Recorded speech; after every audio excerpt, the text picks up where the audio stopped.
Hello friends, welcome back to my YouTube channel.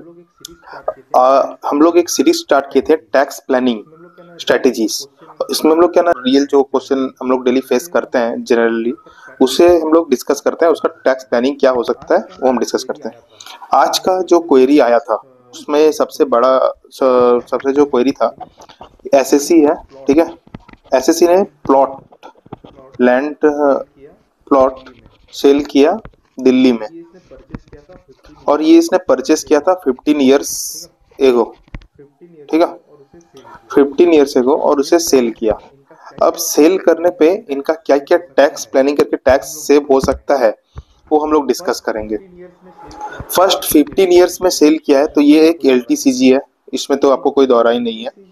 ठीक है, LTCG में अब टैक्स लगेगा और इस selling price minus COA index cost of acquisition वगैरह करके जो आएगा वो लगेगा। अब हम लोग जो अमाउंट आया जो हमारा प्रॉफिट अमाउंट आया या टैक्स अमाउंट आया उसको हम लोग सेक्शन 54 एफ साथ में 54 ईसी एंड 54 ईई ये तीनों में इन्वेस्ट करके हम लोग अपना कैपिटल गेन का टैक्स बचा सकते हैं। कंडीशंस क्या है? 54 ईसी एंड ईई इसमें आपको विद इन 6 मंथ्स इन्वेस्ट करना होगा। ठीक है, विद इन 6 मंथ। 54 में आपको अगर आप बेचने से 1 साल पहले या 2 साल तक आपको कंस्ट्रक्ट कर लेना है या फिर परचेस कर लेना है। ठीक है, ये हो जाना चाहिए तभी आपको इसका बेनिफिट मिलेगा।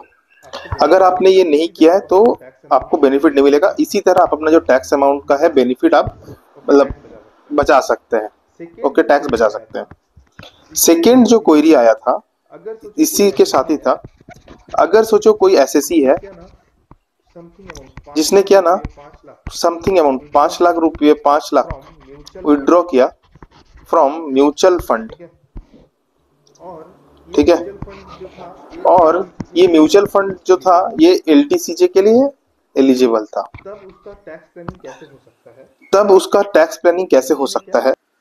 एसएससी ने क्या म्यूचुअल फंड से सेल करके अपना 5 लाख का LTCG long term capital gain generate हुआ। अब इसका टैक्स प्लानिंग के लिए क्या कर सकते हैं?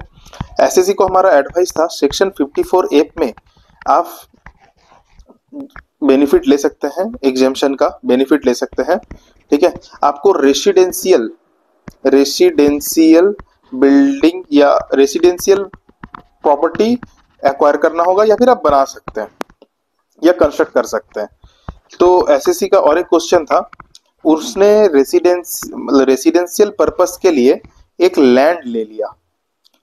ठीक है, ओनली लैंड ले लिया है तो इसको क्या एलिजिबल बोला जाएगा? तो हमारा कैसे नहीं, रेसिडेंशियल आपको प्रॉपर्टी मींस बिल्डिंग उसमें कर लेना पड़ेगा टाइम पीरियड के अंदर।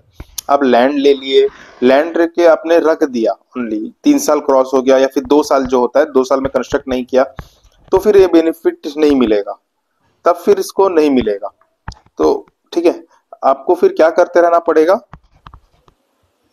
जैसे कि हमने डिस्कस किया, आपको रेसिडेंशियल आप लैंड लेके रख लेंगे वो नहीं चलेगा, आपको विद इन टाइम पीरियड के अंदर उसमें कंस्ट्रक्शन कर लेना पड़ेगा।